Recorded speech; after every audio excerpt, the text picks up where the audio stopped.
Hey guys, welcome back to another video from Hoops Empire. In today's video, we're going to be doing a breakdown on the NBA's newly agreed upon collective bargaining agreement, better known as the CBA, and what it pertains to Jaylen Brown, as well as the future of the Boston Celtics. Before we start, make sure to subscribe if you haven't already. I was pretty surprised the NBA and the NBA PA reached an agreement with such haste. Based on the amount of load management, the massive increases in pay set to begin soon, among other things, that we would for sure be heading into a lockout. But I'm more than happy to be wrong about that.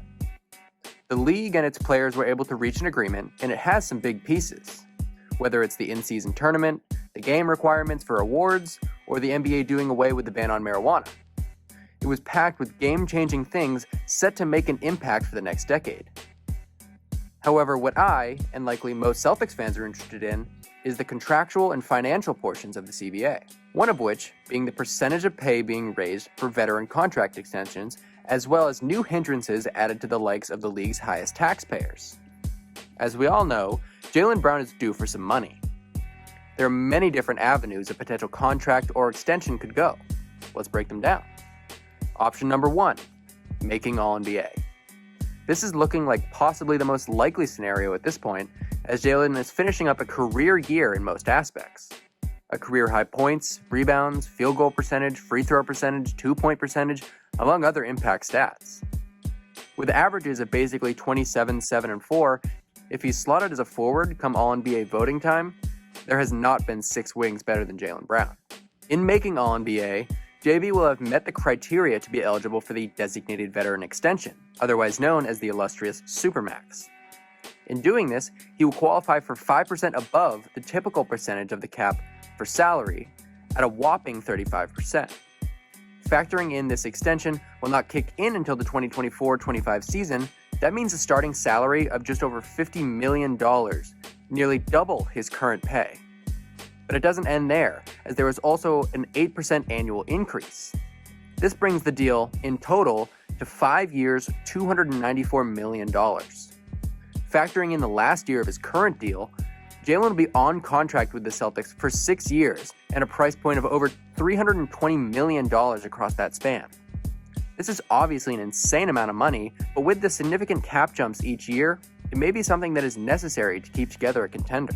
Option number 2, not making All-NBA and signing a contract extension this offseason. This is easily the least likely, however, also the most interesting due to the new, aforementioned CBA. Previously, a player due for what is called a veteran extension is eligible for a new contract, with the first year of his extension being 120% salary of the final year of his current contract.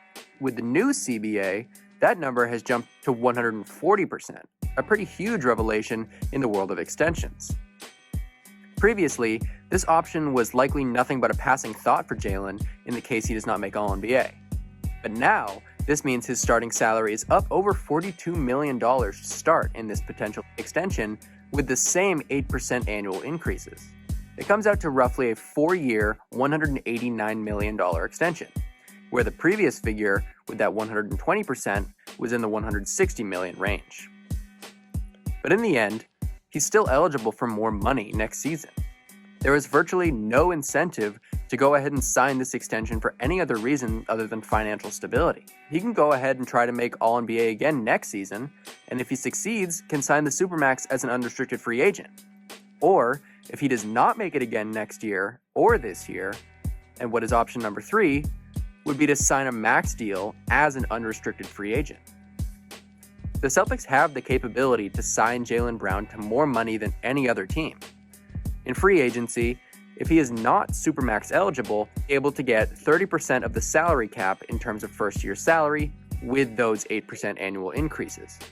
The Celtics can offer him 5 years of this where any other team can offer 4. This type of deal, with Boston, would be about 5 years, $252 million. With another team, it would be 4 years in the range of around $190 million. But all this really tells you is that if you expect Jaylen to sign a contract extension this offseason, you should know the only way that's happening is if he makes an All-NBA team. Because if not, all he's doing is sacrificing tens of millions of dollars over these next 5 to 6 years for potentially a bit more financial stability. So these have been Jaylen's contract possibilities, but the real question is how else does the CBA impact Boston and how significantly? The answer is that it's gonna hurt. Part of the new collective bargaining agreement is that a new tax apron has been added that is about $17.5 million over the current luxury tax apron. And once you cross this new apron, a whole new world of issues will be brought upon you.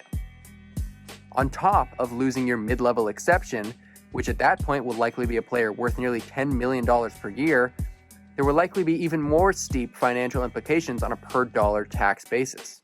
Teams are already paying nearly $4 per every dollar above the luxury tax. This could get even more significant, and there could be teams paying upwards of $500 million per season in aggregated salary and tax.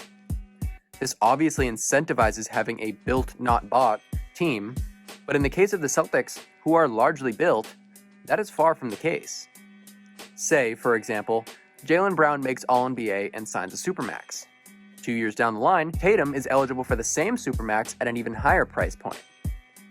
Both players are getting a salary of well over $50 million at this point, combining for probably close to $110 to $120 million. Two players at that sort of price point is something the league has never seen before, and they'll be taking up nearly 70% of the Celtics' salary cap between just the two of them. On top of that, you have guys like Smart, White, Horford, Brogdon, both Rob and Grant Williams, among others. All of these players' current and projected salaries a few years from now, the Celtics significantly over this new second tax apron. This means they would lose their ability to sign anyone other than veteran minimum deals, have to pay more money than most other teams, and re-signing players to their worth becomes increasingly difficult without bankrupting the owners. Let's take, for example, Al Horford and his contract. He's slotted to make just $10 million in the 2024-25 season. Sure, a great price point for Al Horford and the production that he gives you. However, based on the per dollar above the tax amount we currently pay, his contract to the owners is really worth upwards of $40 million per year.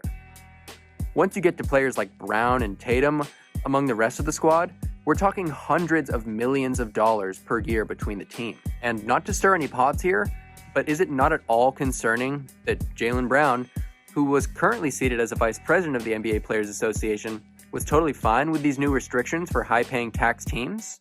Maybe he was, maybe he wasn't, I don't know how the vote was split, but factoring in his upcoming deal, the Celtics are going to have to cut some salary for minimal, if any, return at all, or make some big deals. The only plus side to this is that virtually every other contender is going to struggle with this to some extent. At least it's somewhat of a level playing field. At the end of the day, I hope Jaylen Brown gets the money he deserves. But as a Celtics fan, be prepared to see some not-so-deep rosters in the not-so-distant future. That's going to do it for today's video. Make sure to drop a like if you enjoyed, and subscribe if you haven't already. But most importantly, have a good one.